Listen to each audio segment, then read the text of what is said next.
está sucediendo tanto a nivel seminario dentro del área académica de estudios interdisciplinarios, como en los procesos artísticos en el campo expandido del arte, digamos. Tiene que ver con tomar, si quieren, una perspectiva cibernética y cambiar de pregunta. La pregunta que nos hemos hecho durante ya muchos años es ¿qué es la interdisciplina? Y el día de hoy nos interesa preguntarnos cómo funciona la interdisciplina. Entonces, y nos interesa un poco abordar esto pensando en la conformación de equipos, en los diálogos que se tienen que entablar y sobre todo en la parte de estructuración metodológica, pensando en todas estas zonas rugosas, en las zonas de conflicto, en las caotizaciones que se generan en los procesos interdisciplinarios, y para ello hemos invitado a varios personajes bien interesantes de áreas distintas para poder conjuntamente pensar en cuáles son las estrategias o problemas a las que nos enfrentamos cuando estamos en estos campos. Y en ese orden de ideas yo me permito introducir un poco en la trayectoria de estos personajes. Voy a tratar de ser breve porque todos han hecho un montón de cosas, según observo. Empiezo con Juan López Sauceda, que obtuvo su licenciatura en Biología en la Universidad Autónoma de Querétaro, su doctorado en Ciencias Biomédicas por parte de la Universidad Nacional Autónoma de México. Su formación académica es interdisciplinaria desde la licenciatura, donde conjunta herramientas matemáticas y de sistemática para hacer análisis de la evolución de la concha de gasterópodos. Durante su doctorado implementa metodologías de álgebra lineal, estadística y modularidad para determinar propiedades geométricas de la arquitectura de erizos marinos durante su evolución. Ha desarrollado técnicas para el análisis espacial de patrones geométricos genéricos con aplicaciones en diversos campos de morfología y análisis espacial. Se encuentra finalizando un análisis de la geometría de células en el Centro de Ciencias de la Complejidad, el C3 de la UNAM, en la raíz de Arabidopsis thaliana y sus implicaciones en la organización de señales mecánicas. Actualmente es catedrático de la Universidad Autónoma Metropolitana, Unidad Lerma, en el área de Ciencias Biológico-Ambientales. Es breve lo que les estoy diciendo, todos han hecho más cosas, pero me enfoco en las que considero más importantes. Paso a continuación con Maya Victoria Aguiluz Ibargüen, quien es doctora en Sociología por la Facultad de Ciencias Políticas y Sociales de la UNAM, maestra en Ciencias Sociales, Facultad Latinoamericana de Ciencias Sociales, licenciada en Sociología por la Facultad de Ciencias Políticas y Sociales de la UNAM. ¿Cuáles son sus líneas de investigación? Teoría social contemporánea, discurso sociológico en la modernidad, estudios del cuerpo, los vectores vida-muerte en la formación cultural, la relación humano-no humano, la espacialidad y las emociones en teoría social.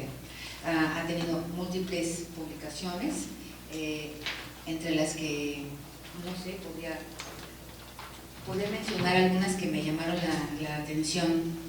8 religaduras sociológicas de cuerpos y signaturas, es uno.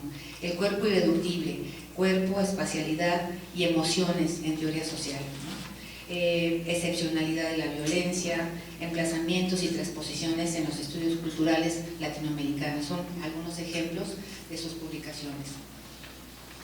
Paso a continuación con Juan Carlos Villasoto, que está en el programa de investigación en ciencia y tecnología en la UNAM. Es doctor en estudios latinoamericanos por la Facultad de Filosofía y Letras de la UNAM. Es maestro en Economía y Gestión del Cambio Tecnológico por UAM Xochimilco, licenciado en Psicología por la Escuela Nacional de Estudios Profesionales Iztacala, UNAM. Sus líneas de investigación van en el campo de política científica y tecnológica y los enfoques interdisciplinarios en la universidad. Algunas de sus publicaciones podemos mencionar, por ejemplo, el dominio de la lingüística más allá de las ciencias exactas y naturales, gasto y políticas de investigación en la Universidad Nacional Autónoma de México, esto es un problema, el Subsistema Nacional de Innovación en Biotecnología, el papel de los centros de investigación en México, entre otros muy interesantes.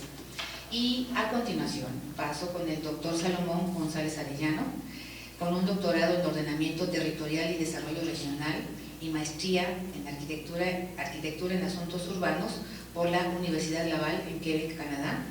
Es actualmente investigador titular en el Departamento de Ciencias Sociales de la UAM Coajimalpa. Es fundador del Laboratorio de Análisis Socioterritorial de la misma universidad, miembro del SNI, profesor en la Maestría en Planeación y Políticas Metropolitanas de la UAM Azcapotzalco y de la Maestría en Estudios Urbanos de esa misma universidad, asesor de numerosas tesis de maestría y doctorado sobre asuntos de segregación, forma urbana, espacio público y movilidad. Sus líneas de investigación giran en torno de la morfología urbana, la segregación, accesibilidad y movilidad. Además es especialista en la representación y análisis espacio-temporal, especialmente lo relacionado con la diferenciación del espacio urbano en México y los métodos para la toma de decisiones desde la perspectiva de la inteligencia territorial. Coordinador y colaborador de proyectos financiados por CONACYT, GDF, CEDESOL, CONAPO, PROMEC, UAM, etcétera, etcétera, entre otros, sobre movilidad, construcción de indicadores, metropolización y distribución espacial de la población. Actualmente es coordinador de la Red de Estudios de la Forma Urbana y miembro de la Red Internacional en Inteligencia Territorial. También es autor de artículos científicos, de libros y ha participado en numerosos congresos nacionales e internacionales, entre otras muchas cosas que ha hecho. Esos son nuestros maravillosos invitados y pues yo los voy a invitar a continuación a que hagamos la siguiente dinámica. Normalmente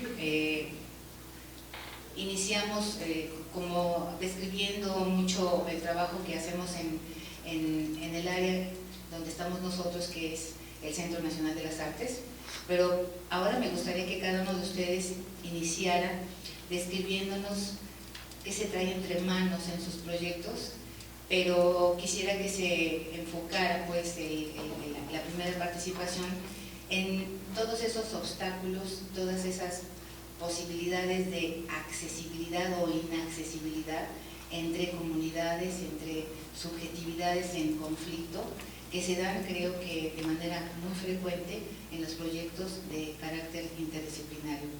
Entonces, no sé si les parezca que iniciemos primero con Maya, que está por acá esperándonos a larga distancia, y después continuamos con cada uno de nuestros siguientes invitados. ¿Sí me escuchas, Maya? Perfectamente, Ana Lidia, muchas gracias. Si escuchaste, entonces, pues tienes la palabra, te estamos escuchando desde acá. ¿Qué tal? Buenas tardes a todos los presentes. Muchas gracias, Enad, por esta iniciativa, estas jornadas, a los organizadores, a las organizadoras especialmente de esta mesa por haberme invitado y poder escuchar también a mis colegas que vienen precisamente de áreas o de campos inter y transdisciplinarios un tanto distantes a los míos. Voy a ser breve. Yo había preparado alguna intervención, no partiendo de alguna idea de interdisciplina o alguna práctica interdisciplinaria digamos, en el quehacer de investigación en el que participo específicamente, sino alrededor de lo que creo que es la importancia hoy por hoy de la pregunta que ustedes han hecho. ¿Qué es un objeto interdisciplinario? O finalmente, ¿qué son los objetos hoy en día en la vida humana en general y en la vida que establecemos los seres humanos con nosotros, con otras especies, con las cosas y por supuesto con otros objetos? Sin embargo, para ser leal y atender tu pregunta, Ana Lidia, yo les diré que este interés por abrir una dimensión hacia lo objetual viene condicionado o impulsado a partir, digamos, de la investigación que venimos realizando un grupo de colegas y estudiantes alrededor de lo que podrían ser los objetos de la violencia. Hemos trabajado desde hace unos 2 años en torno a los objetos visuales y a los objetos textuales que en la cultura visual de hoy podemos percibir, leer y también leer e identificar a partir de, digamos, del involucramiento total del cuerpo con las imágenes. No todos los objetos visuales corresponden a las mismas formas de imagen. Esto es una verdad de perogrullo que ustedes, creadores y estudiosos de las artes y las estéticas, pues saben mejor que yo. Creo principalmente que la interdisciplina me ha permitido o nos está permitiendo elevar puentes sobre aquellas áreas de saber y de conocimiento que tenían poca comunicación. Por otra parte, me parece que la interdisciplina desde las humanidades nos brinda la posibilidad de realizar más y mejores traducciones en torno a lo que hacemos y acerca de cómo entendemos lo que estamos haciendo las comunidades científicas o las comunidades creativas, en general comunidades de interpretación y explicación del mundo y la vida. No sé si con esto no quisiera abundar, no sé si estoy siendo muy general, Ana Lilia, pero para dar tiempo a que mis colegas también respondan y vayamos pasando tal vez a otros aspectos más precisos del debate en la mesa, pues yo me quedaría por ahora hasta aquí. Muchas gracias, Maya. Creo que ha sido muy puntual y creo que podemos dar pie ahorita a la siguiente descripción de los invitados. Me quedo con esto que tú has dicho, que me parece muy atinado. Desde las ciencias sociales, ¿a ti te interesa este rol de traducción que pueden tener? Precisamente por las dificultades que has observado de repente cuando migran conceptos o metodologías o teorías complejitas de un campo a otro. Entonces, nos quedamos aquí y vamos a continuar con nuestros siguientes invitados. Gracias.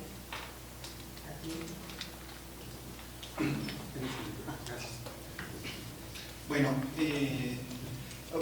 creo que hay mucho que decir. Yo empezaría, me gustaría, creo que mi intervención va a ser muy desde la experiencia cotidiana. No soy experto en interdisciplina, considero que más bien la estamos haciendo sin proponérnosla. Y quisiera hablar quizás de la experiencia de la UAM Coajimalpa, que va a ser muy parecida a la UAM Lerma, en donde 35 o 40 años después que se fundaron las UAMs, nacen estas nuevas universidades que van a ser de las más recientes como universidades públicas en el país, en donde nacen con nuevos paradigmas, una otra realidad sociotecnológica, científica, y una de sus evocaciones o propósitos es hacer ciencia diferente. Y entre ellas, el primer adjetivo que aparece es hacer la ciencia interdisciplinaria, hacer docencia y carreras actuales y vigentes y tratar de innovar, lo que quiera que esto signifique. Algunas con mayor éxito que otro. Yo estoy en el departamento de ciencias sociales y se crea la licenciatura en estudios socioterritoriales. No es geografía, no es urbanismo, no es planeación urbana, no es ordenamiento, es 5 o 6 disciplinas en donde la atraviesa el espacio, la dimensión espacial. Ese es el programa educativo con un espíritu interdisciplinario, donde el objeto es el territorio y que el objeto es multidimensional. Y creo que este es un ejemplo en donde nos damos cuenta que el abordaje disciplinario ya da, o sea, hasta ahí da, y que para resolver y atender las complejidades, ¿verdad?, de problemas tanto tecnológicos o de las ciencias naturales o sociales o de las humanidades, nos hace falta de las herramientas, teorías, conceptos de otras disciplinas. Y ahí nos confronta, y quizás tratando de orientarme a la pregunta sobre los problemas, las dificultades, yo diría que la primera es de que la disciplina, la interdisciplina o la transdisciplina no se decreta. Las universidades, digo de la experiencia personal, nace y en sus vocaciones, sus principios y sus planes de desarrollo institucional se decreta inter y transdisciplinaria, y en los hechos nos encontramos con todo tipo de dificultades, empezando por los problemas del diseño institucional. O sea, una universidad donde ya de entrada se divide en 3 divisiones: sociales y humanidades, ciencias naturales y diseño y comunicación, está dividiendo las áreas del conocimiento y de la enseñanza en áreas o campos del conocimiento, y que dificulta la interacción y el compartir de conocimiento. Ya de entrada hay una gran contradicción, o sea, desde el punto de vista institucional, y yo lo digo a la escala, primero de mi institución, de la UAM, a escala fuera de la UAM, a escala de la ciencia o de la institución científica, el CONACYT o cualquier otra institución, se replica el mismo asunto. Obtener financiamientos y apoyos y reconocimiento de proyectos inter o transdisciplinarios es muy difícil. Aquellos que lo hayan intentado encontrar y ser juzgados y bien evaluados en un proyecto interdisciplinario es muy complicado. Y si uno se pone del otro lado, conformar un comité científico que evalúe proyectos interdisciplinarios no es fácil. Requiere no de equipos interdisciplinarios, sino de individuos que tengan una flexibilidad mental. Entonces, yo creo que la primera dificultad es de carácter institucional, de la ciencia y de las instituciones de la ciencia universitaria, de la investigación, ¿verdad?, que conlleva todo el asunto de financiamiento, las revistas científicas, las estructuras, etcétera, que están encasilladas en sus parcelas disciplinarias, que es muy difícil romper esta inercia.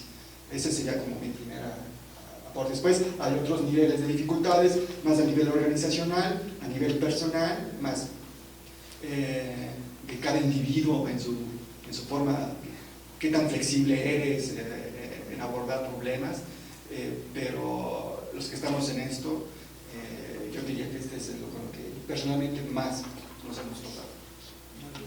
Muchas gracias a todos. Continuamos con Juan Carlos. Muchas gracias por la invitación a participar en estas jornadas transdisciplinarias, en la presentación. Y bueno, yo lo que trataría de compartirles son algunos conceptos, algunas ideas que se desprenden de una experiencia docente, de un diplomado que se creó en el Centro de Investigaciones Interdisciplinarias en Ciencias y Humanidades, un diplomado de actualización profesional que está orientado justamente a la formación y la investigación interdisciplinaria. Cuando se creó este diplomado, se dio la pertinencia de presentar diferentes enfoques o perspectivas a partir de autores que han reflexionado con profundidad acerca de este proceso de integración de conocimiento.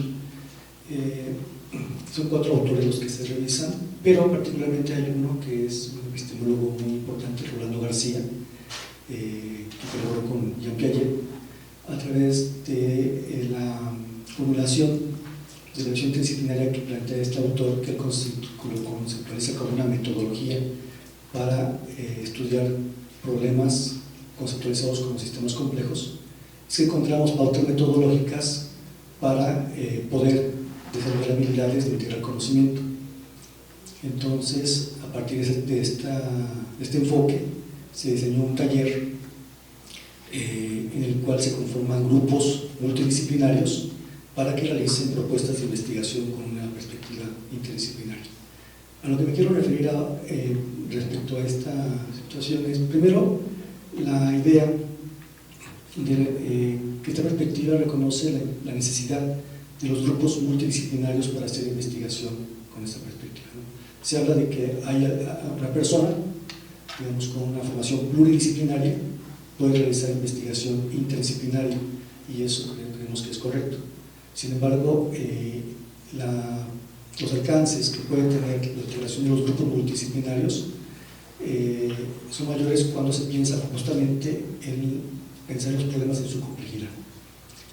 A partir de esto, entonces, empezamos a encontrar los primeros problemas. porque tenemos grupos muy heterogéneos. Primero, pero también con diferente formación profesional o trayectorias académicas, personas que recién inician de la licenciatura o con trayectorias más consolidadas ya con estudio de doctorado. Entonces son grupos muy heterogéneos en cuanto a la formación, las edades, se combinan en la participación hombres y mujeres, en fin, tiene esta cualidad. Esto lo que le da la característica a estos grupos es cierta especificidad respecto a otro tipo de grupos. Por aquí los debates son más intensos, justamente porque hay visiones distintas. Y los primeros obstáculos que empezamos a identificar y que corresponden con ciertos estudios que han realizado, sobre todo algunas autoras, en ese tema, es primero la simetría de los grupos, que establece una pretensión de ascendencia académica y que va acompañada a veces por un chauvinismo disciplinario. La creencia de que mi disciplina, digamos, tiene una capacidad explicativa mayor que otra disciplina. Eso es algo que aparece. Pero esta idea de la ascendencia académica, que es hacer valer mejor conocimiento o mayor conocimiento, también es un obstáculo. Pero está asociado a una idea que es como si lo que se tratara es de buscar una preeminencia de conocimientos, o sea, quién sabe más acerca de la temática o desde qué óptica se explica mejor un cierto fenómeno. Cuando la visión que nosotros planteamos en el taller es una propuesta de conjunción de visiones. Esto obliga justamente a un proceso de integración de conocimientos, que lo primero que aparece es algo que algunos autores denominan conflicto cognitivo. Es decir, las ideas previas que tiene el investigador, o en este caso los alumnos que se están formando, respecto a las ideas que se van construyendo en el trabajo de colaboración. Cuando se da una interdependencia positiva entre los integrantes de los equipos, aparece una suerte de curiosidad epistémica, la pretensión de querer saber más, comprender más de lo que corresponde a otras visiones. Cuando esto no se da, y se da más bien una especie de competencia por la pretensión de buscar hacer valer un mejor conocimiento, entonces aparecen rupturas. Y nosotros hemos tenido experiencias de este tipo, las rupturas, y hemos tratado de identificar dónde están los aspectos clave para corregirlas. Entonces, para tener esta primera participación, en los aspectos que nos hemos centrado, que es el de la escucha activa, creemos que sabemos escuchar, y esto, como andar en bicicleta, se aprende haciendo. Y la otra, un ejercicio que denominamos intercambio de perspectivas disciplinarias y estilos de colaboración, que es ponerse en el lugar del otro. Y es un proceso de centramiento, que son muy importantes que se den. Cuando eso se empieza a cumplir, aparecen más posibilidades, una mayor posibilidad de un diálogo efectivo, un intercambio de conocimientos y la posibilidad de hacer esta conjunción de conocimientos. Entonces, esta carta me quedo con esta. Muchas gracias. ¿Qué tal? Buenas tardes. Gracias a Ilana y al grupo de trabajo por la invitación.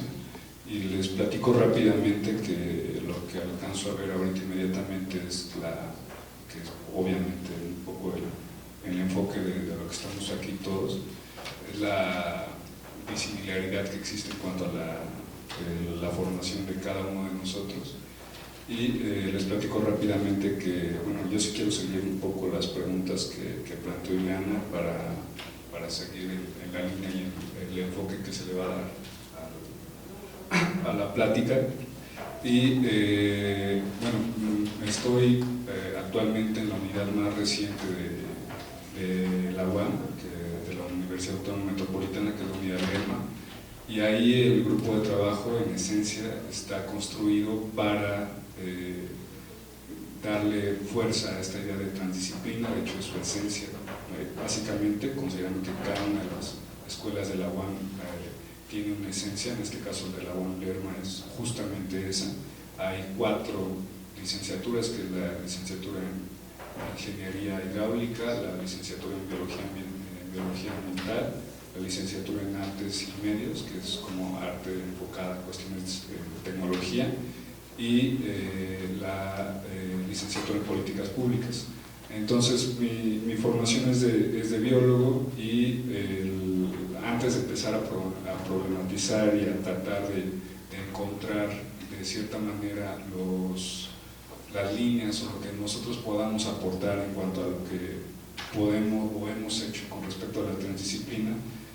Me gustaría poner énfasis en el asunto que desde mi perspectiva como biólogo, la transdisciplina y la interdisciplina y todas estas serie de conceptos que se usan actualmente para guiar las líneas académicas en investigación, lo que estamos tratando de concebir como herramientas que nos llevan a comprender la naturaleza de las cosas y a resolver asuntos, tiene un cauce natural que en algún momento fue natural el hecho de que estuvieran separadas las disciplinas y ahora es, dada la cantidad de información y las preguntas que nos estamos planteando y las problemáticas de la sociedad, en muchos sentidos es algo que tenía que ocurrir, el que las disciplinas empezaran a mezclarse.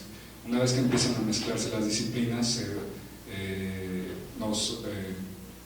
podemos nosotros empezar a tratar de discernir cómo es este nuevo objeto de estudio, que es literalmente la interdisciplina. Aunque por otro lado, me parece que más importante que, bueno, al menos para mí, de ver lo que es la interdisciplina es ver cómo este elemento académico puede ayudarnos a resolver problemáticas de la sociedad. En principio, eso es lo que me gustaría decir para empezar con respecto a esto. En mi caso es una pregunta que tiene que ver en principio con la ciencia y que ha tenido el potencial para irse involucrando en varias áreas, incluyendo la morfología urbana y cuestiones en muchos sentidos filosóficas y algunas veces matemáticas y también artísticas, por supuesto.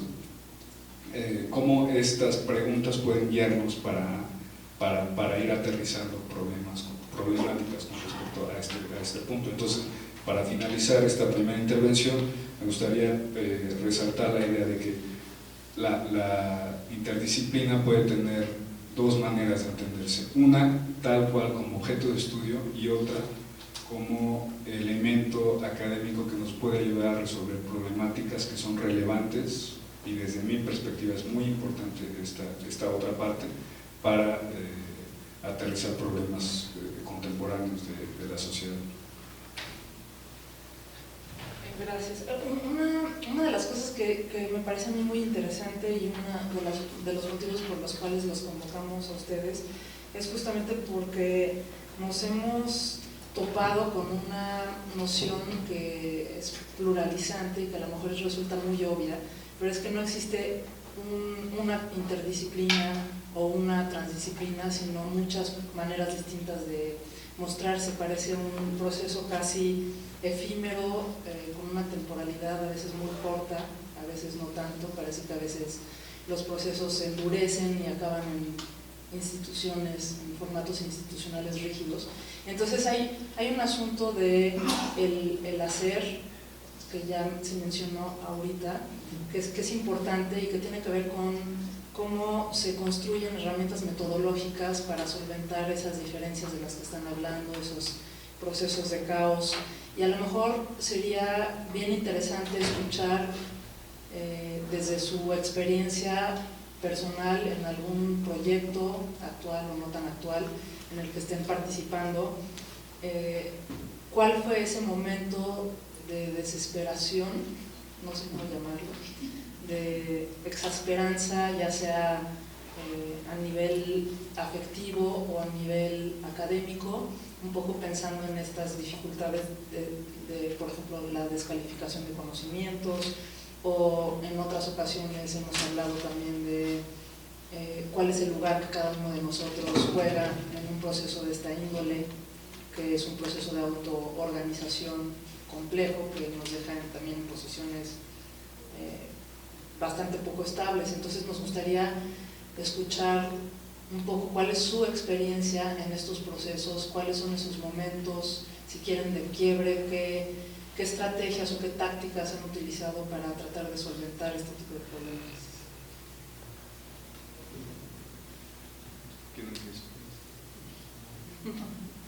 ¿Quién quiere empezar? Bueno, puedo empezar rápidamente. La pregunta, así ya me parece que tiene mucho que ver cómo las emociones se involucran con la transdisciplina y con la actividad que podemos llevar a cabo cotidianamente. Y así como sujeto les puedo platicar que en principio la manera en la que me he involucrado con la transdisciplina, en principio fue guiándome por una pregunta muy relevante que ha sido para mí a través de toda mi vida, qué es lo que significan las formas y el espacio.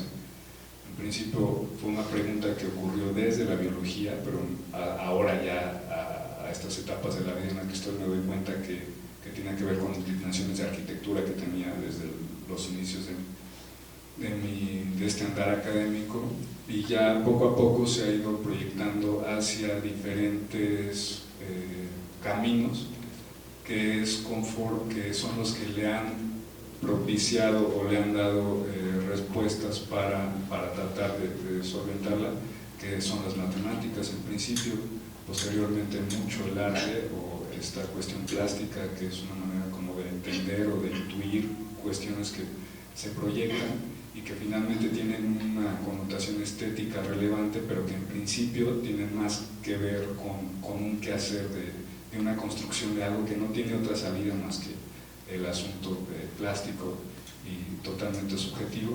Y en medio de todo esto también ha pasado mucho la idea de la parte filosófica, y finalmente ahora ya estoy trabajando con la cuestión de la morfología urbana y el análisis espacial, y entonces todo esto ha sido a partir de aterrizar cuestiones de lo que significa una forma. Entonces lo que quiero decir aquí inmediatamente es que el camino ha sido un andar en principio individual, y posteriormente, conforme me he ido confrontando con tratar de resolver las problemáticas en torno a esta pregunta central de lo que significan las formas, ha ido ocurriendo que me he tenido que topar con diferentes grupos, y toparse con esos diferentes grupos significa tener la formación para tratar de confrontarlos y tratar de exponer el trabajo y tratar de justificarlo y tratar de fortalecerlo, incluyendo las diferentes convocatorias o lo que uno tiene que hacer para ir solventando las cuestiones de la vida y obtener los recursos para el mismo proyecto. Y entonces ahí es donde empieza un problema fuertísimo, que es tratar de tener el miedo, de cierta manera, porque el miedo continúa ahí, de involucrarse en nuevas áreas, y involucrarse en nuevas áreas significa ir tan lejos como se pueda, y tan lejos como el tiempo lo permita, y tan lejos como el ego de cada quien no le impida tener la fragilidad de que alguien de una disciplina que ha llevado toda la vida trabajando en eso te llega a cuestionar y te llega a decir que por el hecho de que no tienes esa formación no tienes derecho o no tienes la posibilidad de tratar de entrar ahí. Ese es un gran problema en principio que ahora alcanzo a resolver. Y finalmente la descalificación del conocimiento, claro que puede pasar, porque mucho de este conocimiento, cuando se está haciendo transdisciplina a nivel de individuo, es un conocimiento que se adquiere en la medida de lo posible, lo más profundo que se pueda, pero siempre hay limitantes, porque son muchos los conocimientos. Entonces, esa es una fragilidad de la transdisciplina que se resuelve, lo veo ahora con colegas, y a lo mejor ahora aquí alguien me va a hablar de una aproximación en ese sentido, cuando tus preguntas están en un entorno social o en un entorno de grupos académicos, en donde cada quien tiene una labor, y esa distribución de labores aligera toda la carga. Entonces eso de cierta manera es una madurez que tiene que tener la transdisciplina, pero en principio sí hay una batalla en cuanto a tiempos, en cuanto a ego y en cuanto a tratar de resolver todo esto y aterrizar recursos y hacer lo mejor posible. Gracias. Sí, justamente esto que comenta Juan es algo que nosotros también hemos identificado en esta experiencia que les comento. Aquí está Gabriel, que tuvo nosotros el diplomado. Quizás algunas cosas que voy a decir, a ella no le había tocado vivirlas, porque hemos hecho correcciones. Entonces, lo que me toca son las primeras experiencias. en donde ocurría esta situación de las rupturas, y está dado por una forma tradicional de trabajar en equipo, que es repartirse las tareas, cuando la propuesta es que sea una construcción colectiva del objeto. Y esto no es fácil. Aparece la necesidad de que se compartan en una visión de los problemas, a partir también de una identificación de los valores que se tienen respecto a las problemáticas. Aquí nosotros lo referimos de manera muy coloquial, diciendo qué es lo que nos duele, qué es lo que nos preocupa, nos inquieta respecto a un determinado problema, porque a veces aparentemente los diferentes integrantes de un equipo pueden estar interesados en estudiar una problemática, pero quizás los énfasis o los acentos estén puestos en cuestiones que pueden ser tan distintas que realmente cada quien está interesado en problemáticas diferentes, ¿no? Y que da la ilusión de que están trabajando colectivamente sobre en la construcción de un mismo objeto.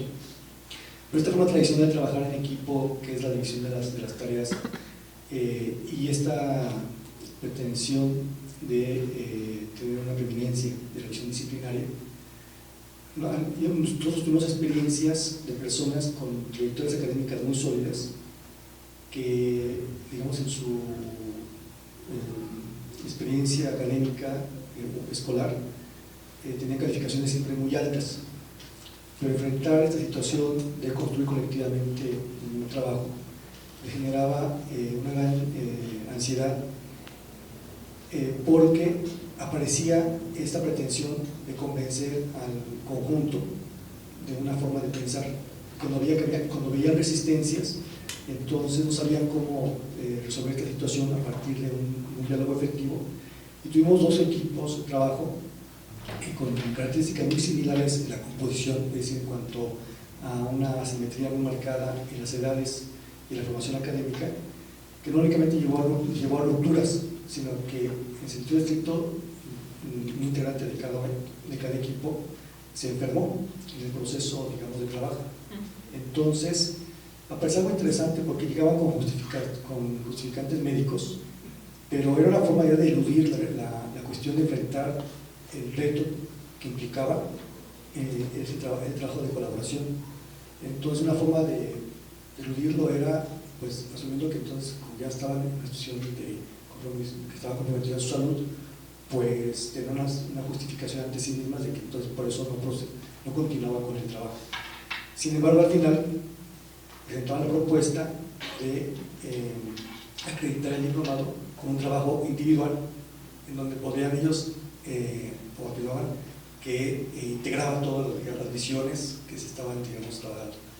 Era regresar a la idea de que una persona podía conjuntar estas diferentes visiones y no reconocer que justamente la clave era este proceso de integración en el trabajo colectivo.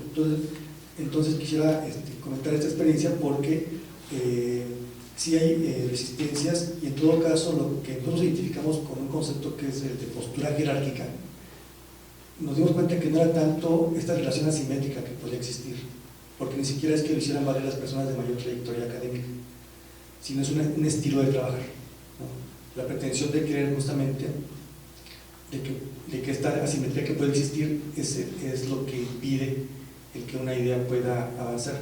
Realmente es este estilo que se busca, el que predomina una idea y no la conjunción de visiones. Entonces, eso es una cuestión que nosotros identificamos.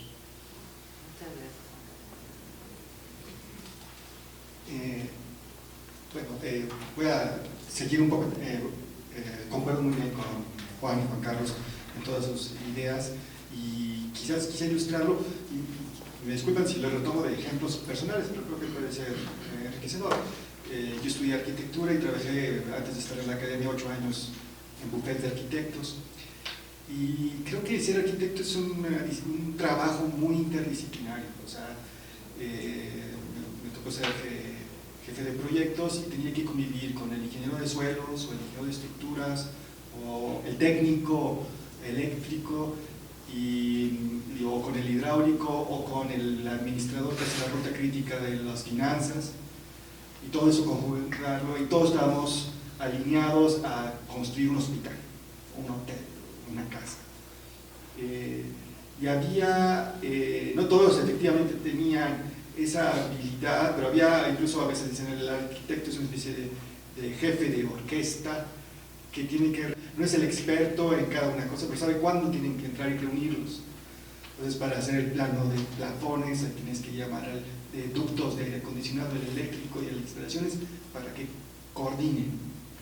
Y eso creo que permite ser muy empático, incluso haciendo una lista estaba pensando que tiene que ver, y coincide mucho con lo que estamos escuchando.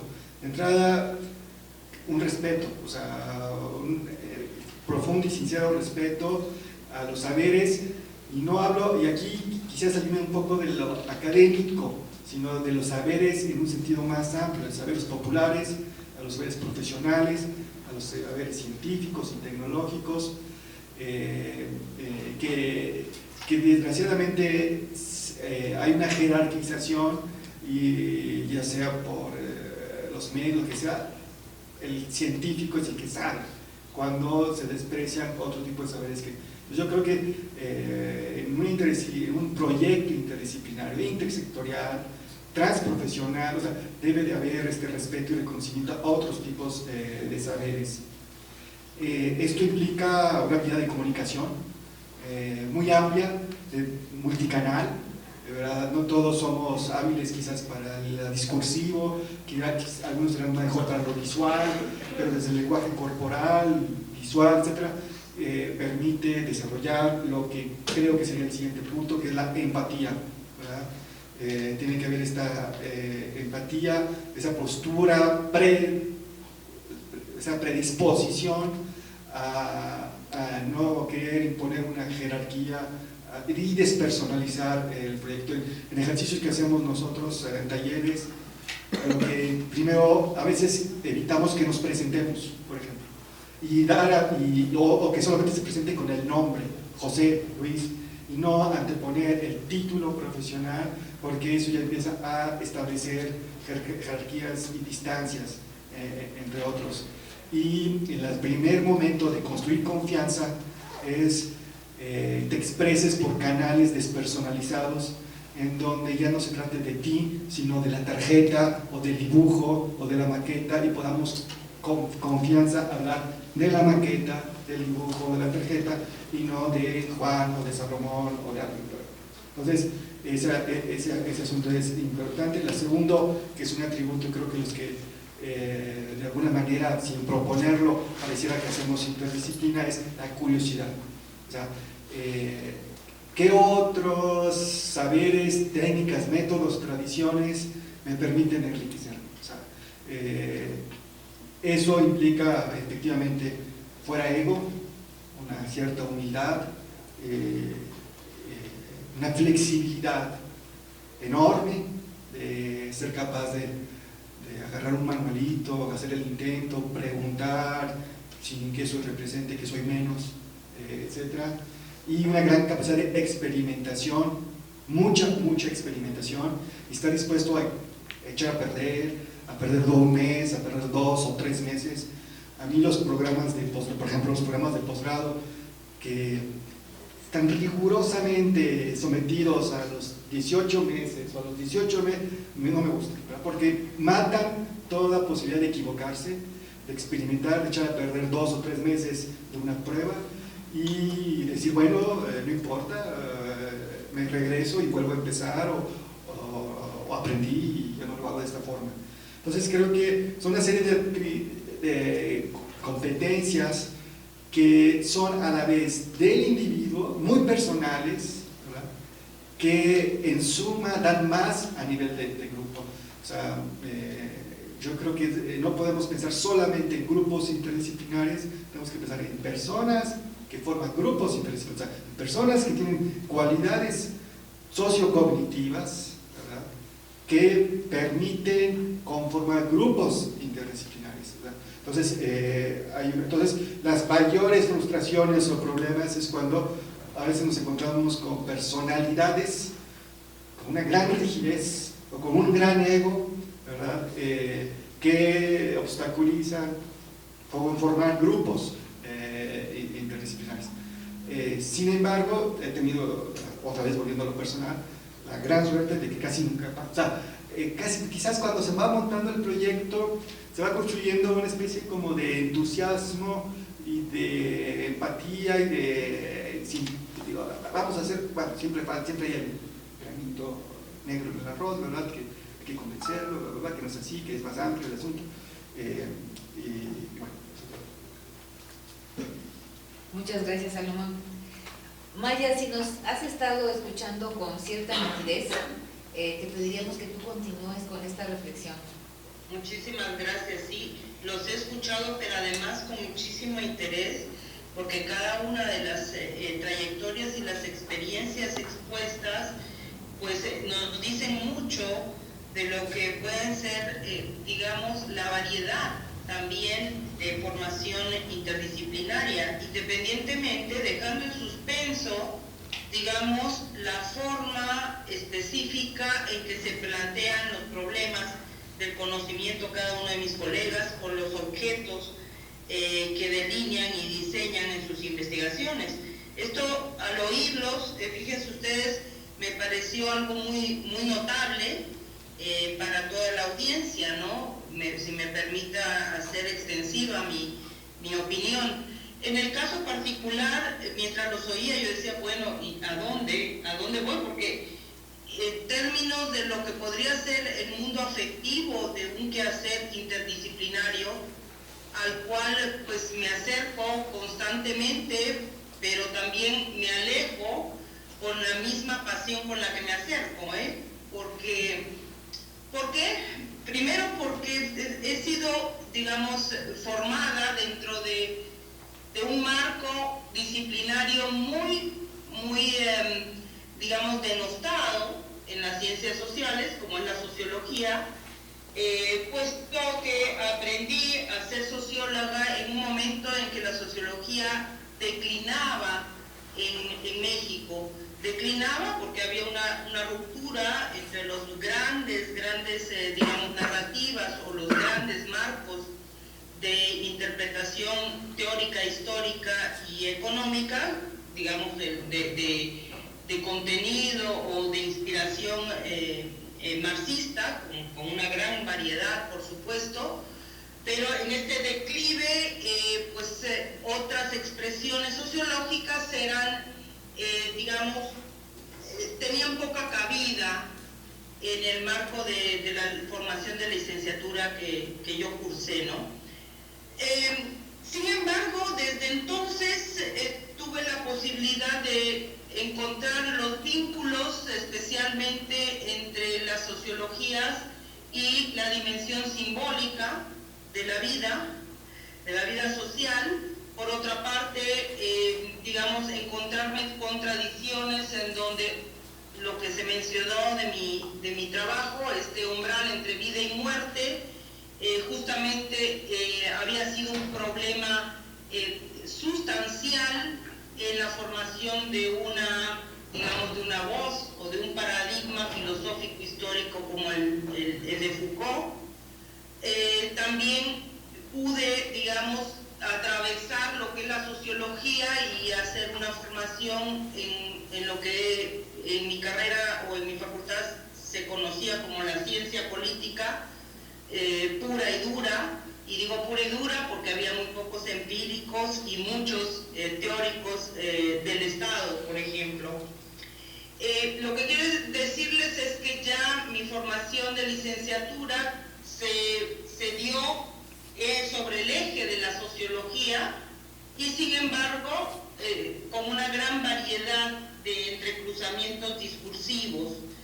Creo yo que, y agradezco haber tenido un gran interés por la filosofía y digamos la especulación en general. Esta es una de las digamos dolencias de la interdisciplina, creo yo, el hecho de que las humanidades y el gran afluente filosófico que parece hoy, como en la sociología antes, está en declive, porque todo lo filosófico parece no real ni más especulativo. y sin embargo creo que en este horizonte de pensamiento crítico, de pensamiento sobre el pensar, de la crítica y la interrogación sobre lo que es pensable o no es pensable en un determinado contexto histórico, me parece que son, digamos, parte de las aportaciones o de las donaciones que particularmente yo reconozco como eso, como dones, no porque son míos, sino porque me han sido, digamos, regalados, ¿no? En términos de las dificultades para realizar una práctica interdisciplinaria, yo creo que las hay todas, no solamente por los, digamos, marcos institucionales a los cuales ya se refirió uno de mis colegas, sino específicamente porque, digamos, estas conexiones entre los distintos áreas y ámbitos que también fueron y han sido interdisciplinarios de las disciplinas, lo que yo quería dejar asentado es eso, las disciplinas en las ciencias sociales y las humanidades han sido largamente interdisciplinarias, ¿no? Desde cuando no entraban en disputa, digamos, ¿no? Pero de ahí sí le echaban un ojito, como decía Ana Lilia, sí trataban de migrar algunos experimentos incluso a el ámbito ceñido de su mirada, de su discurso y de su manera de operar un problema en cualquier dimensión. Hoy en día creo que, aunque estamos más habituados a hablar de lo interdisciplinario, a intentar practicarlo, aún adolecemos, digamos, de ciertos prejuicios, en el sentido muy bordellano, ¿no? Prejuicios que es importante remover justamente en espacios como este, ¿no? Y además también en proyectos concretos y específicos. Yo en los últimos 3 meses o 4 estoy trabajando alrededor del objetual, les decía, y para hablar en términos de larga historia de formación de sociedades violentas, me estoy tratando de ocupar de aquellas aportaciones. No soy psicoanalista, no estudié ni hice psicoanálisis, ni soy psicoanalista, y sin embargo de ahí viene una tesis central a partir de lo que es el concepto. Los psicólogos, si hay ahí colegas con formación psicológica, me explicarán y me entenderán mejor que lo que me estoy entendiendo yo, que es la idea del objeto transicional. Es decir, este objeto transicional es, digamos, una invitación para pensar interdisciplinariamente un problema tan duro, ¿no?, como la violencia social y extrema. Ha sido, digamos, aplicado en momentos de guerras internas, de conflictos internos, en el este europeo, por ejemplo, y me parece que da un acercamiento a lo que ha sido la devastación de la formación del sujeto desde muy corta edad. Es decir, no tener una relación con el objeto tradicional que nos permite justamente transitar de la relación con el pecho, con la teta, a las relaciones con otros seres y objetos. Esto que parece muy abstracto es altamente concreto, y me parece que con eso estoy diciendo que lo difícil es a veces plantear interdisciplinariamente y de manera plausible un proyecto de corte interdisciplinario, ¿no? De índole, interdisciplinaria. Yo también tengo una anécdota, una de mis anécdotas hace muchos años que quiero contarles, que siempre recuerdo con mucho cariño. En una ocasión me invitaron a dar un curso a un Nobel doctorado en el norte del país, obviamente integrado por abogados, ingenieras, biólogos, etcétera. Bueno, y en un momento dado, lo que yo podía ofrecer parecía justamente una múltiple comunicación con distintas categorías, voces, pero también una múltiple comunicación por los gestos y los sonidos proferidos por mis colegas, mis escuchantes, por mis colegas, hasta que hubo un momento que nos sacó, digamos, de la inmovilidad, esta poca participación que yo veía entre abogados, ingenieros, y vino de una mujer que se dedicaba a estudiar las migraciones de las aves en una zona del norte, en Durango estaba trabajando. Y bueno, pues ella decía, bueno, esto que nos está diciendo, esto que estamos leyendo, ¿cómo lo trabajo yo con respecto a las parvadas que estudio, no? Y bueno, fue una pregunta sacada del alma, o salida del alma, que nos ayudó muchísimo, porque bueno, gracias a eso, a donde nos dirigimos fue al tema o al problema de la memoria, ¿no? Y esto nos unió no solamente a los ingenieros y a los sociólogos, sino también a las ecologías y a las economías de las significaciones que podemos poner en práctica en un espacio académico. Pues nada más con esto. Muchas gracias. Gracias, Maya. ¿Sí? Bueno, es que hay una cosa a mí que me parece bien interesante de lo que se ha narrado hasta ahora y tiene que ver con una doble, a lo mejor, bueno, no tan doble, pero doble acepción de la noción de objeto, ¿no? Un objeto de estudio, como ya lo han nombrado varios de ustedes, el territorio, la forma, el espacio, los objetos visuales, ¿no? Espacios o tópicos que concentran quizá una problemática que se puede ver desde muchas perspectivas y que convoca a lo mejor a un ejercicio interdisciplinario interesante. Pero hay una cosa que me inquieta de eso, y es cómo se conforman, o sea, para qué finalidad, digamos, ahí hay una finalidad muy clara en los ejemplos que se han enunciado, y es solucionar algún problema de índole.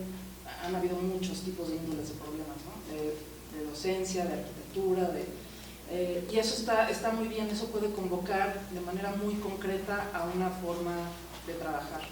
Mi pregunta sería más bien, un poco retomando algunas de las palabras de Maya, es cómo podemos pensar la migración, no solamente en tanto a que se nos abren nuevas perspectivas, sino cómo el propio objeto de estudio, el objeto del problema que nos estamos enfrentando se migra, se cambia, se generan nuevos problemas. Si alguno de ustedes ha trabajado sin un problema a priori en un proyecto interdisciplinario que se pueda ir conformando a través de problemas que surgen en las reuniones, en las pláticas, en los cafés, en donde sea que surja.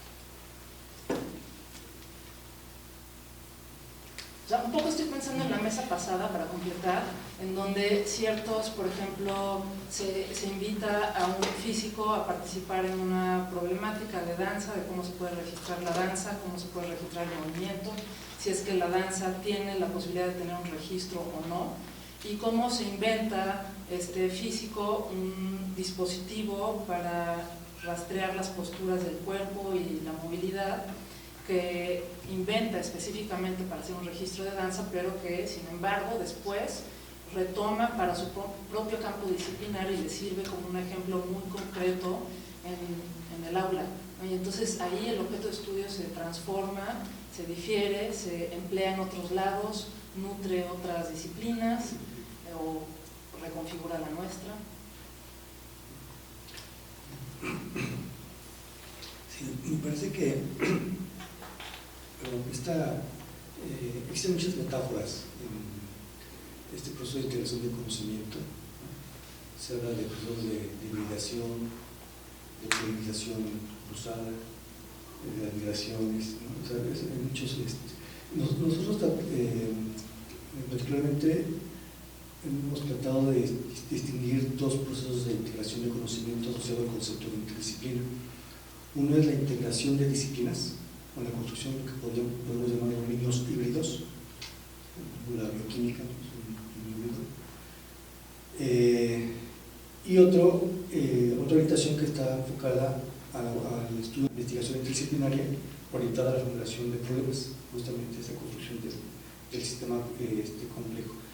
Pero bueno, no quisiera entrar mucho en esta parte del detalle, simplemente era insistir en la necesidad de hacer una precisión de esos conceptos que traemos frecuentemente a colación, porque nos permiten, por ejemplo, hacer estas diferenciaciones en las modalidades de la interdisciplina.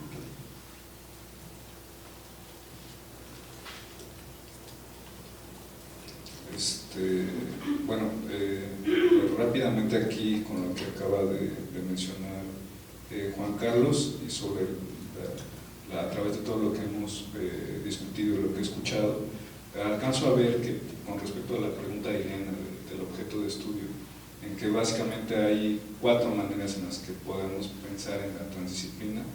Una es cuando decides hacer transdisciplina desde un principio, que me parece que es una situación actual, y como se hablaba desde el principio, que tiene que ver mucho con cómo los jóvenes ahora tienen, muchas personas podemos estar pensando en el sentido de aproximar la realidad, que es la cantidad de información que está al tanto de nosotros, y a través de esto podemos pensar en que entonces, si decidimos hacer la transdisciplina desde un principio, podemos irnos hacia como objeto de estudio tal cual la transdisciplina, o bien como proceso, esto es desde las artes o desde la disciplina en donde entremos, para tratar de problematizar desde la transdisciplina y sin el temor a involucrarnos con varias disciplinas, estoy rompiendo las fronteras de lo que anteriormente se consideraban como las diferentes disciplinas. Y la segunda es cuando tus preguntas te llevan a involucrarte en la transdisciplina, que me parece que es Donald Ingber, el autor del que hablabas, y entonces justamente él es un caso, y tal vez muchos de aquí podemos pensarnos que estamos en esa situación, en cuando la pregunta nos lleva a retomar elementos de diferentes materias y áreas. Esa es otra forma de la transdisciplina. Una más es cuando que es muy válida y me parece que es muy, muy interesante también, cuando las indecisiones y curiosidad extremas te llevan a no decidirte por una sola cosa. Entonces, finalmente eso te lleva a querer abarcar mucho, que en el peor de los casos sería querer ser un todólogo, pero finalmente los renacentistas estaban fundados en esta idea de abarcar y de tener un espíritu amplio para cooptar o estar interaccionando con diferentes áreas de conocimiento. Y finalmente, pues un poco y muy relacionada también, mejor dicho, con la primera parte, es que en la actualidad la mayoría de los problemas tienen esta naturaleza de poderse resolver desde la transdisciplina, desde el momento en el que las diferentes disciplinas ya están formadas, y finalmente aquí pues ya podemos estar hablando que tal cual un objeto y un resultado de la transdisciplina es justamente planteamientos muy puntuales en donde se involucran, como decía Ileana hace rato, la parte que platica de cómo un físico puede involucrarse con alguien que hace baile, es donde ya algunos problemas ya están resueltos en esencia, y entonces ya trascienden actualmente al mismo problema, y para que nosotros podamos saciar nuestra curiosidad tenemos que abordarlos desde una perspectiva novedosa, que ya esté aportando realmente algo nuevo y que ya lo anterior esté superado. Entonces finalmente esto es una ruta natural que podemos hablar de los objetos de estudio, de la transdisciplina como objeto y como proceso.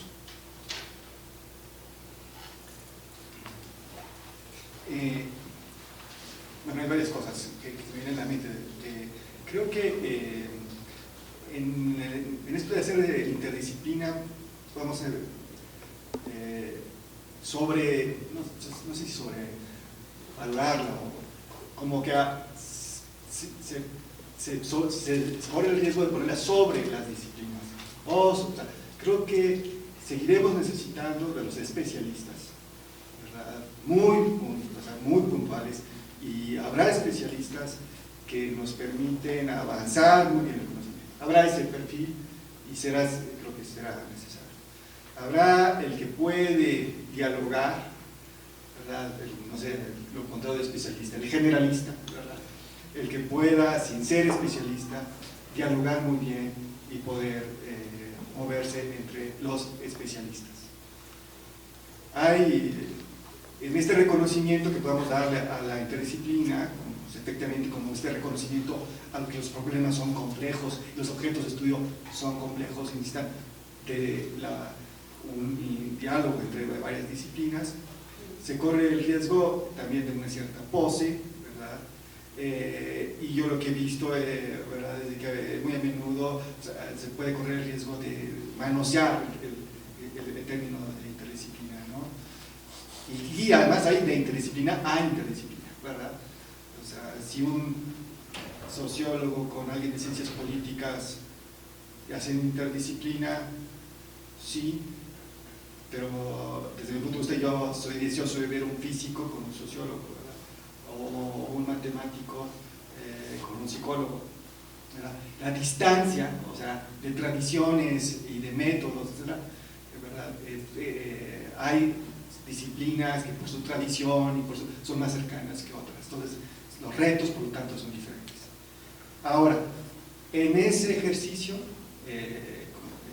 así complementando lo que nos acaba de decir Juan Carlos, de las 4 maneras de poderlas hacer, etc., también creo que puede haber, en este compartir diálogo se pueden compartir y prestar cosas, diferentes aspectos de las disciplinas. Una son las teorías, o sea, yo puedo pedir prestados conceptos teóricos y teorías pertenecientes, representativas o que nacieron en el marco de un campo disciplinar. Métodos, también, quizás no comparto o conceptos teóricos, pero puedo pedirle prestado métodos a otras disciplinas. Y otra pueden ser las técnicas o los instrumentos o las herramientas. Por ejemplo, voy a poner un ejemplo muy concreto, el mapa. O sea, el mapa puede ser el instrumento para uno, puede ser el método para otro, o puede ser la teoría para otro, ¿no? Entonces puede ser, y quizás un sociólogo, si su objeto de estudio no es el espacio, ¿verdad? O el economista, si su objeto de estudio no es el espacio, puede, sin embargo, tomar prestado en los instrumentos o métodos de la geografía, ¿verdad?, para enriquecer y hacer avanzar sus problemas de investigación por medio del instrumento mapa.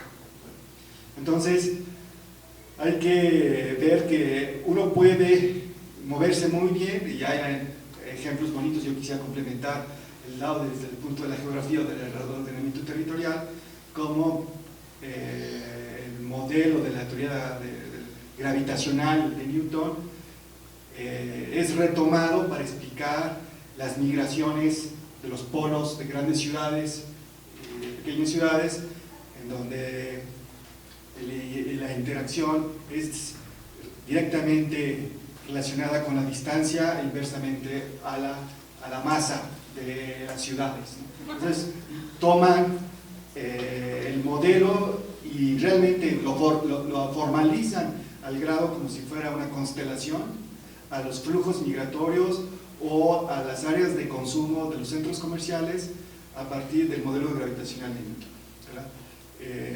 Entonces eso es tomar prestadas sin ningún prejuicio algunos conceptos o métodos, herramientas, y esto pues, nos implica como una dulcería o un gran áreas donde uno puede mezclar y tener la libertad sin tener mucho temor, ¿verdad?, de tomar prestados otras cosas de otras disciplinas. Sí, quisiera darle la palabra a Maya, que también mencionó algunos puntos. Yo me quedé con el objeto transicional, aparte del objeto interdisciplinario y del objeto de estudio, y decía Ilana que han aparecido muchos objetos de repente en la conversación, pero tal vez continuando con esta línea de pensamiento que han desarrollado los otros participantes, no sé si tú quieras añadir algo más, Maya, por favor.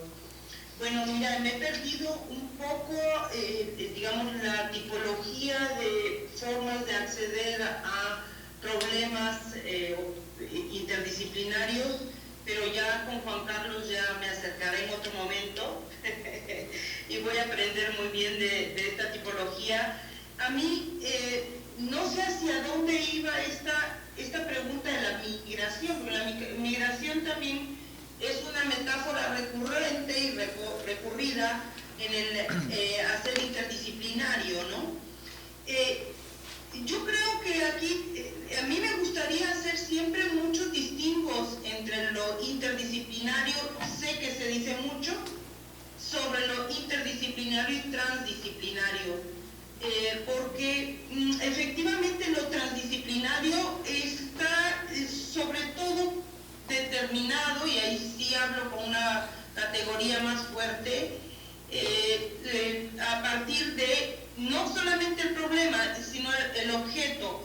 Yo me refería a lo objetual, un poco queriendo hacer un guiño a nuevas corrientes que se están posicionando en el mundo de la estética, la filosofía, también la discusión propiamente cognitiva, ¿no? De los procesos, digamos, de aprendizaje, de formación de la conciencia, etcétera, que tienen que ver con esta, digamos,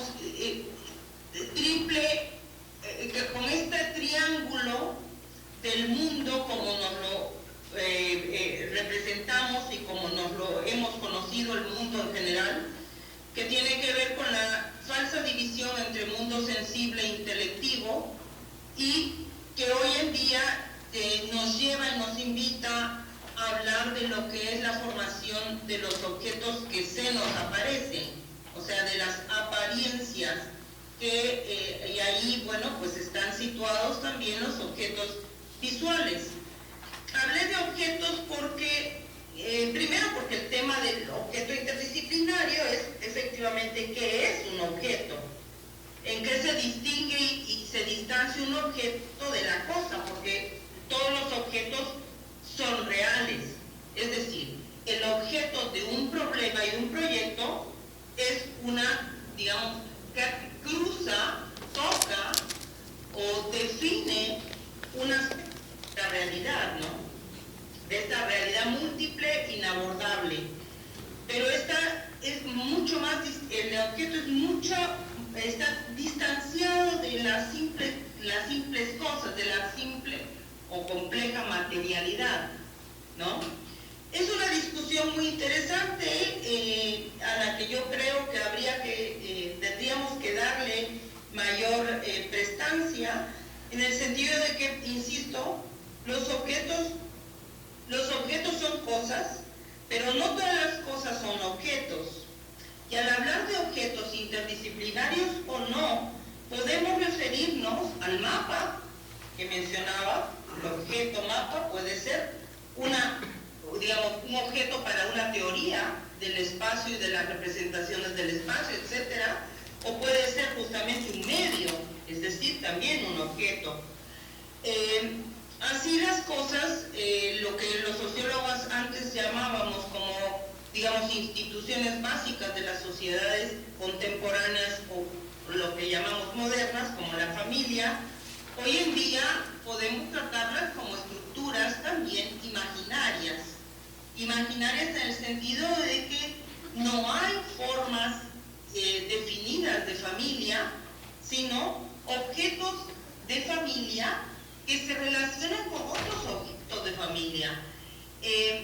Aquí quiero llamar la atención de que al hablar de objetos y a tratar de definirlos, estamos hablando de muchas de las cosas de las que ya habló la sociología, es decir, toda nuestro discurso sobre la sociedad es un discurso a partir de las relaciones. No entre el todo y las partes, sino entre todas las partes y las partículas, los fragmentos que, digamos, coexisten socialmente. Esto es muy complejo y parece muy abstracto, pero estoy segura que en cada uno de nuestros, digamos, espacios de saber y de práctica, de conocimiento, incluso en nuestros espacios cotidianos y de vida diaria, encontramos esta problemática, ¿no? O sea, la interdisciplina nos convoca porque ya están constantemente comunicados, conectados y dependiéndose unas partes de un objeto con otros, sujetos y sujetos, objetos y objetos, objetos y sujetos, y en el medio más de todas estas cosas. Yo no me gusta tampoco hablar de complejidad, sino hablar de la intensificación justamente de las relaciones y de las escalas espaciales, ¿no? Si a eso le vamos, digamos, sumando alguna forma de representación visual, digamos, podemos agregar una imagen visual a lo que estamos discutiendo, pues creo que comunicamos realmente, digamos, la gran creatividad a la que nos obliga insisto, la complejidad de las relaciones de la vida en general, ¿no? Y hablo de la vida en todas sus formas porque somos, insisto, vidas mitad vivientes y mitad cosas muertas. El otro día, estando por aquí, un colega de comunicación y de teoría de sistemas me hizo una broma y me decía, bueno, pues sí, ahora nos estamos dando cuenta de que la vida social, pues en la vida social, la mitad de la vida social son objetos vivos y la otra mitad tenemos que ver con lo muerto, con los muertos y con los objetos que son cosas también, ¿no? Y sin embargo viven. Entonces, digamos que este tipo de digamos, no de ironía, sino de relaciones paradójicas, creo que también son canales o son accesos a los problemas de la vida social que necesitan o claman ser vistos, comprendidos y también queridos de otras maneras, ¿no? Y creo que uno de los propósitos de la mesa, si estamos comunicando de esta manera, creo que uno de los propósitos de la mesa pues ya se ha cumplido. Muchas gracias, Ana Lidia. Gracias, Maya. Creo que es el momento en que le demos la palabra a nuestros pacientes oyentes y abrimos pues también la ronda de preguntas a todos los que se hayan hecho preguntas y tengan dudas o no estén de acuerdo, cuestionamientos, todo es bienvenido. Muchas felicidades a la mesa. Doctor, mucho gusto volver a verlo. Bueno, yo quiero retomar una cosa que decía Maya para plantear mi pregunta, que creo que va a sonar abstracta, pero surge muy concretamente, y tiene que ver con las lógicas de cómo construimos los discursos tanto en el arte como en la ciencia. Sabemos por García que esta metodología interdisciplinaria tiene que ver con viajar de la lógica abductiva a la deductiva constantemente, y sabemos que en los procesos artísticos esta lógica pues de la semiótica es la que rige. ¿Qué opinan la mesa en función de estas lógicas de las cuales pues no se habló? Va por ahí mi comentario, y me gustaría pues si es posible que comentaran sobre ello. Gracias.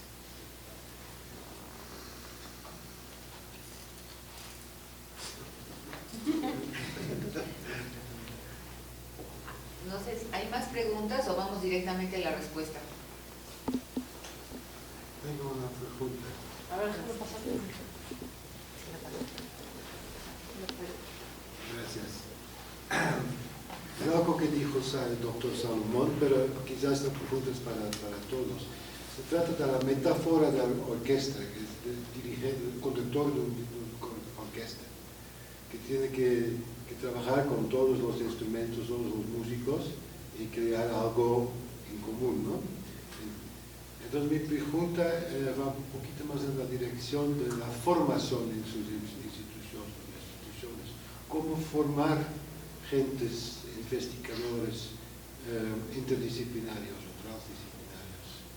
Es pensar en formar conductores o en formar todavía músicos de diferentes instrumentos, o es una mezcla de ambos o no sé qué, y más adelante, ¿qué es la diferencia? ¿Qué tipo de conocimiento, de habilidades tenemos que enseñar en diferentes escenarios?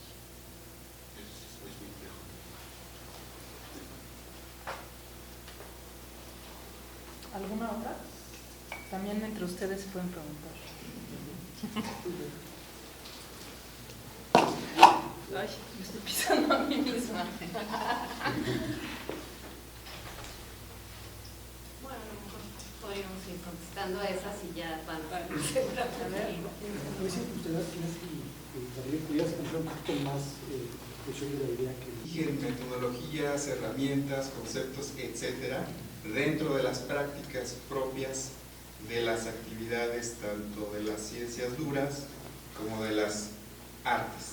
Entonces, la pregunta, o más que pregunta, es más bien la opinión o la reflexión sobre esta forma en cómo operan estas lógicas dentro de los mecanismos creativos o creativos artísticos y creativos de conocimiento, ¿no? Va por ahí, no tanto que es una pregunta provocadora más que otra cosa. muy interesante.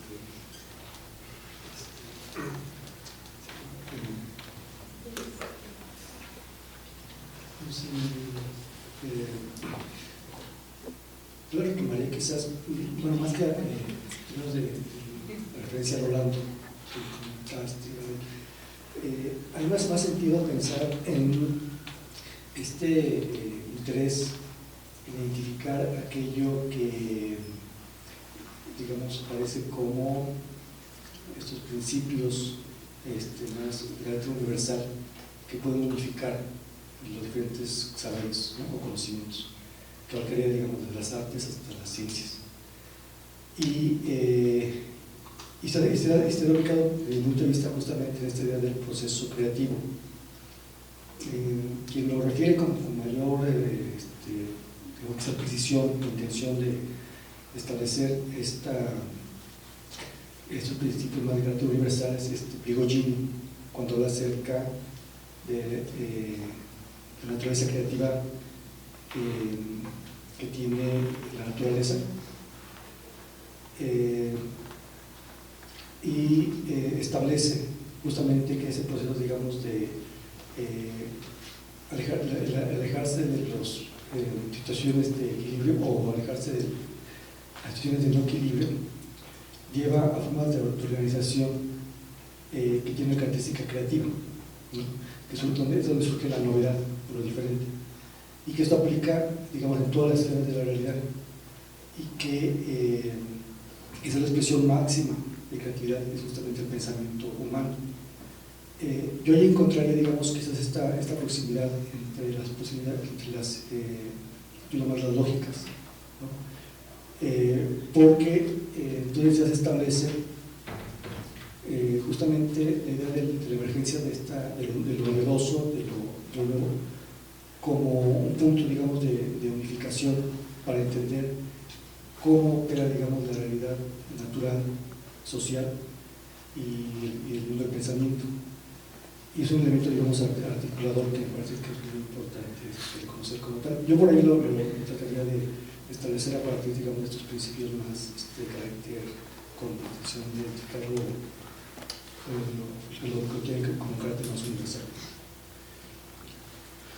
A mí se me hace bien interesante esto que acaba de decir Juan Carlos en el sentido de Prigogine, de los sistemas disipativos, en cómo evolutivamente nosotros ahora podemos considerarnos como personajes que están en un momento muy relevante y lo estamos viviendo en cuanto a que está emergiendo una propiedad bien interesante y una de sus propiedades emergentes puede ser la transdisciplina, en cuanto a cómo el pensamiento y cómo todas las ideas que tenemos como humanos pueden llevarnos a nuevas construcciones y nuevas maneras de entender la realidad y y que en sí mismas están generando entidades que una de ellas súper evidente es Internet y todo lo que se está generando a raíz de eso.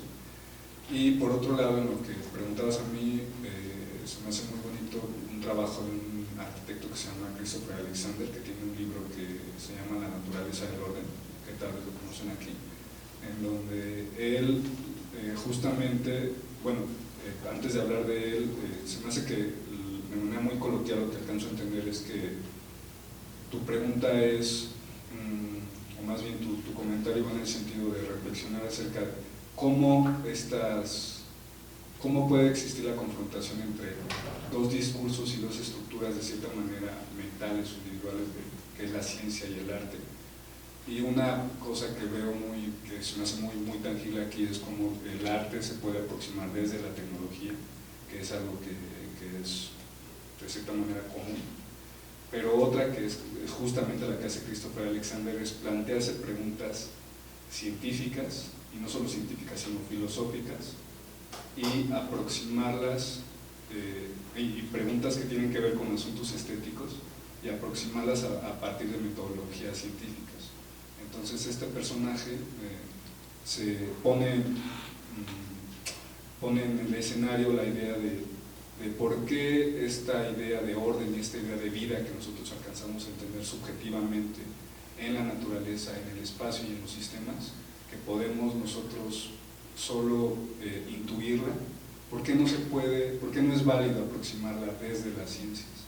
Y entonces un científico puede llegar y confrontar esto y decir que pues no se puede, porque no existe una metodología que esté siendo plausible o que esté siendo desde el método científico para poder abordarla. Pero resulta que justo con la transdisciplina podemos llegar a aproximar este asunto y a poder pensar que sin problema alguno, o más bien con muchos problemas, con unos problemas de naturaleza muy bonita, podemos construir cuestiones como, no sé, algo que veo inmediatamente es una cosa que se llama termodinámica de la belleza, o estudios que se hacen dentro de la UNAM y fuera de la UNAM con respecto a entender turbulencias en obras de arte y asociar estas turbulencias con, por ejemplo, las piezas de Van Gogh, asociarlas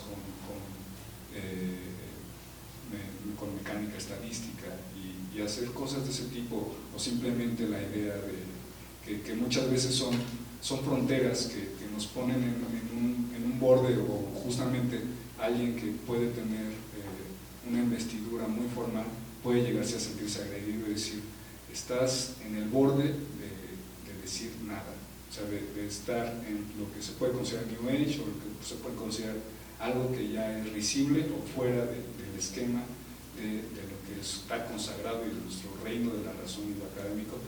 Me parece que vale la pena, y muchos de aquí alcanzarán a entender que ese brinquito es siempre bien atractivo, a pesar de que, claro, hay que mantener las formas. Bueno, según dicen. Bueno, es que qué bueno que mencionaste a Christopher Alexander, justo un bonito ejemplo de lingüística y arquitectura, de unión de la lingüística y arquitectura, ¿no? Un libro anterior, Lenguaje de Patrones, me acuerdo cuando lo leí por primera vez, me emocionaba tanto como una novela, o sea, entonces había justo creo que es una falsa, ha empobrecido, o sea, esta división, ¿verdad?, entre ciencia y arte, o sea, y estos experimentos o estos intentos de encontrar la relación entre los dos nos permite encontrar cosas interesantes. Asociando esta pregunta con la segunda, la metáfora de la orquesta, algo que estamos intentando en nuestra licenciatura y en un diplomado es identificar esto de investigación como proceso, generación, transmisión del conocimiento, tan monolítico a tipos de investigación, como seguramente cuando investigación-acción o investigación-creación, en donde sin ponerse la cachucha o del científico o del artista, se vale todo, o sea, se vale el conocimiento científico y se vale presentar el resultado de tu conocimiento de un experimento de tu laboratorio de química de una manera poco estándar, con un póster, con maneras poco estandarizadas, en donde la expresión y la manifestación de tus conocimientos, esa es la manera más banal, la simple expresión, ¿verdad? Pero puedas darte libertades. A mí, yo venía de la arquitectura y me acuerdo que mis ensayos, pues yo, no solo en el contenido, sino en la forma, uno lo trataba de crear. Ponías la hoja al revés, le ponías 2 o 3 columnas, colores, tipos de letra y todo esto. Me vengo a otras tradiciones en donde el rigor y la seriedad, ¿verdad?, no te permite nada de esto, y igual es tremendamente aburrido, o sea, al menos en la forma, ¿verdad? A mí yo cuando convivo mucho, me gusta mucho convivir todavía con los diseñadores y los arquitectos, y ver, digo, no cuesta nada, ¿verdad? Al contrario, es muy agradable en la forma, en la presentación, en la comunicación, pues hacerlo de otras formas, ¿no? Pero eso nada más en un sentido muy general. Pero todo el asunto de lo creativo, que muy a menudo lo asociamos a lo estético, ¿verdad?, no termina ni empieza ahí, ¿verdad? Entonces podemos, yo siento, digo, no quiero generalizar, que el sistema de investigación científica institucionalizado mata, o sea, muchas de las iniciativas creativas, desde cómo presentar el paper, ¿verdad?, a cómo estructurar, digo, nos ha tocado a veces, estamos destruyendo la creatividad de nuestros estudiantes de licenciatura, de posgrados o algo así, en donde dices, tienes que entregarme, fíjate, a un año de su doctorado ya me tienes que entregar el primer capítulo, es decir, la introducción. Es terrible, o sea, se me hace absurdo, ¿verdad?, que tengan que entregar la introducción cuando están en el primer año, como si la cosa fuera, si la generación del conocimiento fuera algo lineal, y ya supieras en la introducción todo lo que va a pasar con tu proyecto de investigación. Entonces, el proceso creativo, o todo el asunto creativo, que no debería estar solo asociado a lo estético, debe estar más permeable y dar libertades. Yo lo mencionaba hace ratito, esto de hacer en afán de la eficiencia terminal de los posgrados, matan la creatividad y la posibilidad de equivocarse con gusto, ¿verdad? Y volver y regresarse y hacer cosas diferentes. Entonces, yo creo que hay que romper cosas monolíticas, esto de la investigación, de acción-acción, que tiene su componente ético y social, ¿verdad?, y la investigación-creación, ¿verdad?, que permite esta flexibilidad y de innovación, no solo desde el punto de vista estético, ¿verdad?, sino de integrar nuevos métodos, teorías, conceptos, técnicas y de innovar. Maya, ¿quisieras sí, algo? Bueno, yo no quiero discrepar, me parece una aportación esta voz que escuché de uno de los colegas, todo lo que ha dicho me parece una aportación, pero yo no es que defienda un poco los procesos de formación y de deformación, pues más ajustados a ciertos cánones. Y creo que también convoco a las rupturas, pues incluso las rupturas que nos llevan tiempo en un proceso, por ejemplo, de investigación a nivel doctorado, tanto que pues pueden pasarse 3 años dando vueltas alrededor de algunas teorías o alrededor justamente de sus propias, digamos, hallazgos en las investigaciones de campo, y en lo particular yo no soy de quienes se presionan, digamos, por ese lado, pero creo que es muy, muy importante, además de lo que has dicho, que yo lo suscribo, reconocer esto que había dicho otro colega, que es la importancia de las genealogías, ya no digamos disciplinas, sino y las genealogías de los saberes tantos aquellos saberes que procedieron de una formación institucional, como de otros saberes que han venido formando parte justamente de los procesos de desvanecimiento de las instituciones, de los discursos de saberes ya institucionalizados. En esa movilidad sí me permito yo, digamos, convocar, ¿no? Pero la experimentación a la que se alude como justamente un método, creo que debe estar sí en el interior de nuestra formación a cualquier nivel formativo, y la creatividad. Sin embargo, sí son procesos muy orientados en el que puede privar, sí, el juicio estético sobre los juicios científicos en algunas fases.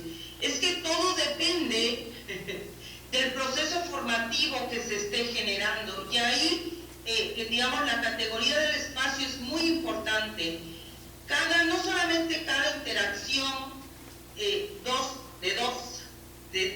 tú y yo, o de ustedes y nosotros, o de los otros y nosotros, es importante que la experimentación y la creatividad también se dé a partir de ciertos, digamos, cuadraturas, si ustedes quieren, ¿no? Las genealogías son muy importantes en cualquier proceso inter y transdisciplinario.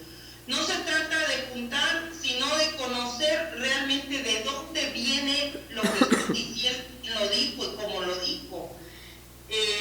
Bueno, si no llegamos hasta el nivel de que pues se citan a veces en las tesis autores y se les trata como autores presentes, vivos, ¿no? Cuando murieron hace un siglo, y eso ocurre justamente incluso con doctorandos, y verdaderamente pues escribirán muy bien a veces, pero cometen este tipo de cosas, ¿no? O a nivel ya de ejercicio de docencia. Tenemos algunos de estos errores que circulan, y esto está mostrando que todavía debemos regresar también, digamos, a una formación, por decirlo de esta manera, genealógica, ¿no? Es decir, tenemos que saber cuáles fueron los problemas que originaron ciertos discursos, hacia dónde llevaron, ¿no? Hasta dónde hubo un potencial de verdad en esos discursos, y por qué hoy en día es importante experimentar justamente con las potencias de la verdad en los discursos de la ciencia, de las humanidades, de las ciencias sociales, y no pensar en las verdades ontológicamente estables, ¿no? Esto, digamos, como un contraste, pero por supuesto suscribo mucho de lo que se ha comentado. Gracias. Gracias, María. Se nos acabó el tiempo. Lo lamentamos, pero también eso da la posibilidad de abrir a la siguiente mesa y tener la oportunidad de ver otros enfoques. Yo solamente no me aguanto las ganas de responder, aunque sea muy brevemente, a lo que preguntaba Gabriel. Atribuyen a un campo pensar que los personajes y los objetos que en él se mueven inmediatamente adquieren esas propiedades, pero sí hay una tipificación de modos de pensamiento